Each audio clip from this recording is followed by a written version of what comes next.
Hi everyone. Welcome back to my channel Aishwarya Shetty.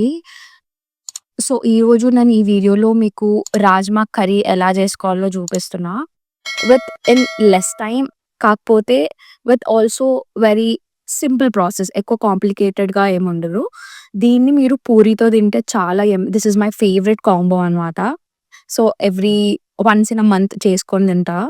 So, ఇప్పుడు కావాల్సిన ingredients ఏంటంటే ఆనియన్స్ అనేది ఇలా పొడువుగా కట్ చేసుకొని, పసుపు, జీరా ఇవన్నీ లైక్ ఆకు, చెక్క ఇవన్నీ మసాలాస్ ఉండాలి వీడియోలో చూపిస్తున్నట్టు.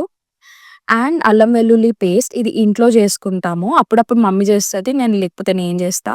అండ్ టమాటో పేస్ట్ ప్యూరీ అనమాట. కట్ చేసుకొని టమాటోస్ ప్యూరీలా చేసేసుకున్నా. And obviously rajma overnight soak చేసి దాన్ని కుక్కర్‌లో పెట్టండి. ఒక 2, 3 విజిల్స్ వచ్చే వరకి అది బాయిల్ అయిపోతుంది. ఆ వాటర్‌ని మాత్రం పడేయకండి. అది అలాగే పెట్టండి. తర్వాత పాన్ తీసుకొని ఆయిల్ ఎయండి. ఆయిల్ ఎంత అంటే ఇప్పుడు నేను చూపిస్తున్న స్పూన్ ఒక 2 ½ ఏసుకున్నాను. బికాజ్ ఫస్ట్ నేను కర్రీ స్టార్ట్ చేయట్లేదు. ఫస్ట్ నేను ఆనియన్స్ అనేవి డీప్ ఫ్రై చేస్తున్నా.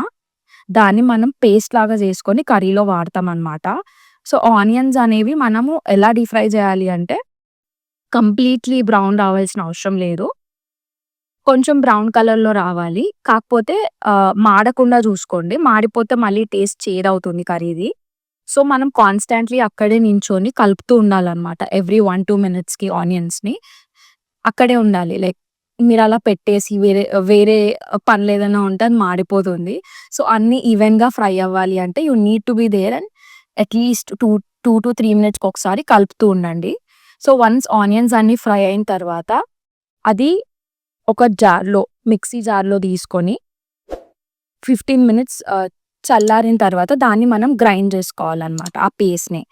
ఆ పేస్ట్ కన్సిస్టెన్సీ ఎలా ఉంటుందంటే థిక్ పేస్ట్‌లా వస్తుంది. దాంట్లో మనం వాటర్ ఏం యాడ్ చేయొద్దు. బికాజ్ మనం ఆయిల్‌లో డీప్ ఫ్రై చేస్తాం కాబట్టి అందులో ఆల్రెడీ ఆయిల్ ఉంటుంది.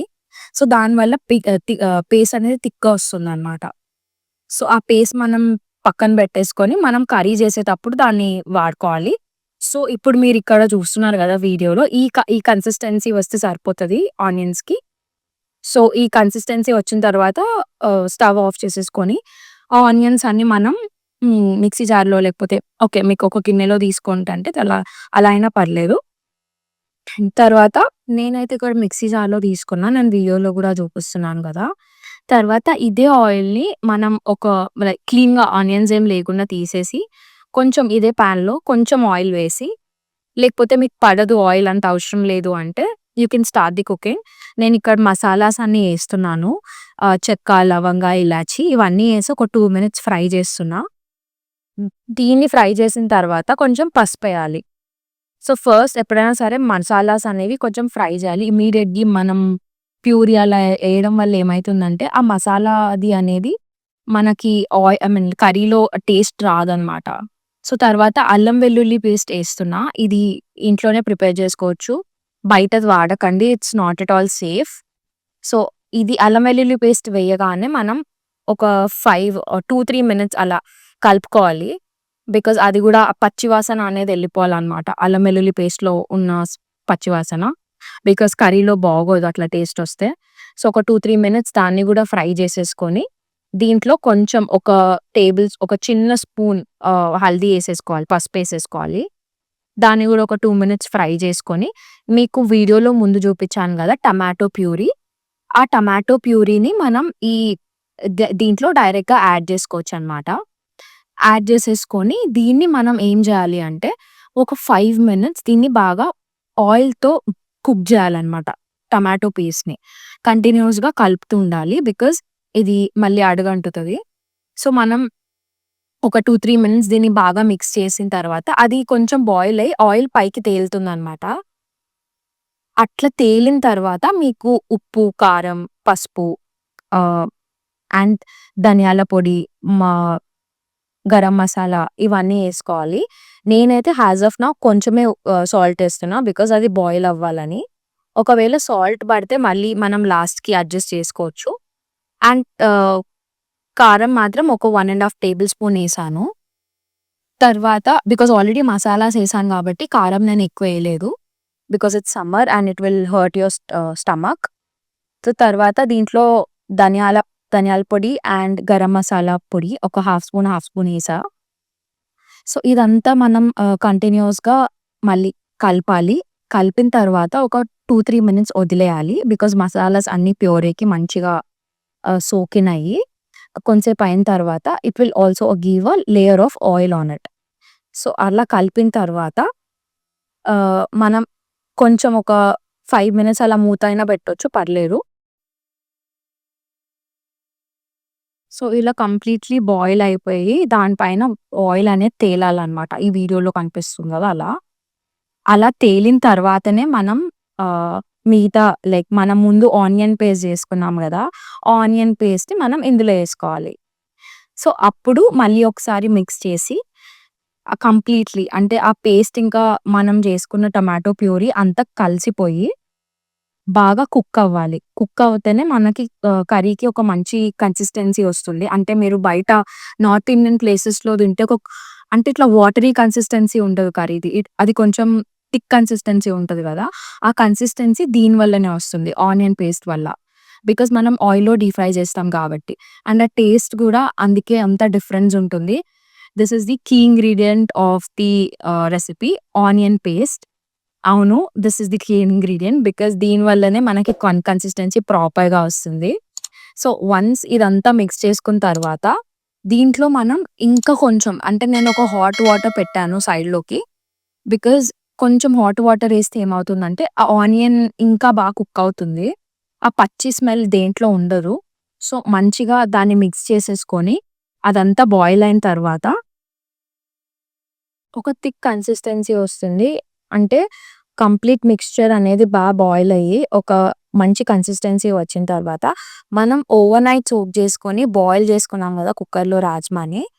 ఆ రాజ్మాని వాటర్‌తో పాటు మనం ఇందులో ఏసేయాలి. ఒకవేళ మీరు వాటర్ ఎక్కువేస్తే మాత్రం ఎక్స్‌ట్రా వాటర్ తీసేసేయండి. లైక్ రాజ్మాలో. ఒక హాఫ్ గ్లాస్ వాటర్ ఉంటే సరిపోతుంది. బికాజ్ బాయిల్ అయిన తర్వాత వాటర్ ఎక్కువ ఉండదు కాబట్టి. ఆ వాటర్‌తో పాటు ఏస్తే ఏమవుతుంది అంటే, మనకి ఒక ప్రాపర్ టేస్ట్ గూడా వస్తుంది. రాజ్మా బాయిల్ అయిన వాటర్ గాబట్టి. అండ్ కలర్ గూడా వస్తుంది. సో, మనం ఇంకా ఎక్స్‌ట్రా కలర్స్ అవన్నీ ఎయాల్సిన అవసరం లేదు. ఇదొక మంచి కలర్ అండ్ కన్సిస్టెన్సీ ఇస్తుంది కర్రీకి. సో, ఇదంతా వేసిన తర్వాత మీకు ఇంకా సాల్ట్, కారం ఏదైనా పడితే పైనుండి ఏసుకోవచ్చు. నేనైతే ఏం ఎయలేదు. ఇలాగే ఒక 10, 15 మినిట్స్ మూత బెట్టి బాయిల్ చేసుకున్న కర్రీ మొత్తం మనం మధ్య మధ్యలో కలుపుతూ ఉండాలి. మంచి కన్సిస్టెన్సీ వస్తుంది. తర్వాతకి లాస్ట్‌కి మనం ఏం జేయొచ్చు అంటే, మనం సన్నగా కట్ చేసుకున్న కొత్తిమీర దాన్ని పైన ఏస్తే చాలా మంచి టేస్ట్ వస్తుంది. మనం దీన్ని రైస్‌తో తినొచ్చు, చపాతీతో తినొచ్చు, పూరితో తినొచ్చు. It's everyone's choice. యూజువల్లీ నేనైతే పూరితో తింటా. నాకు చాలా ఇష్టం. నాకిప్పుడు కొంచెం సాల్ట్ పడుతుంది కాబట్టి నేను ఏస్తున్నాను. బికాజ్ మా మమ్మీ టేస్ట్ చేసి చెప్పింది కొంచెం సాల్ట్ ఏయమని. సో, ఇదంతా మళ్ళీ మిక్స్ అయ్యి ఒక 10, 15 మినిట్స్ మూత పెట్టేసి it's not a big deal guys. That's it. Rajma will be ready in next 5, 10 minutes. ఇది మీరు వీకెండ్స్‌లో గాని, వీక్లీ వన్స్ అయితే పక్కా రాజ్మా గాని, చోలే గాని ఏదన్నా ఒక పల్సెస్ అయితే తినడం is very good for your health. So, ఇందులో ఏంటి అంటే మనం ఆనియన్స్‌లో ఆయిల్ ఎక్కువ మీకు అనిపిస్తే అది స్కిప్ చేసేయండి. మీరు నార్మల్ రెసిపీ గూడా ఫాలో అవ్వచ్చు ఆనియన్ పేస్ట్ లేకుండా విత్ లో ఆయిల్ ఆర్ ఆలివ్ ఆయిల్. హెల్తీగా చేయాలంటే ఆలివ్ ఆయిల్‌లో చేయొచ్చు. So, this is the other alternative. So, అది బాగా బాయిల్ అయిన తర్వాత నేను లాస్ట్‌కి మళ్ళీ కొంచెం గరం మసాలా గూడా ఏసిన. బికాజ్ నాకు కొంచెం తక్కువ అనిపించింది. సాల్ట్ అండ్ గరం మసాలా అయితే ఎంతేసినా నాకు లైక్ ఇంకా ఐయామ్ స్టిల్ లెర్నింగ్ గాబట్టి కొంచెం అక్కడ ఇక్కడ అవుతది టేస్ట్ అనేది. బట్ ట్రస్ట్ మీ గైస్ నాకైతే చాలా నచ్చింది. నేనది పెట్టి I went to take a bath. వచ్చే వరకే ఆల్రెడీ సగం అయిపోయిండే అనమాట. సో, అందుకే వీడియోలో నేను ఫైనల్ క్లిప్ చూయించలేకపోయినా. సో, ఆల్రెడీ పెట్టేసుకున్నారు అందరూ. కానీ నాకు కొత్తిమీర ఈస్ మ్యాండేటరీ. నేను కొత్తిమీర లేకుండా ఏం తినను. ఐ లవ్ కొత్తిమీర. సో, కొత్తిమీరేసేసి నేను మళ్ళీ వేడి చేసుకొని, వేడి వేడి పూరీలతో తిన్నా. మా మమ్మీ పూరి చేసిండే ఆ రోజు.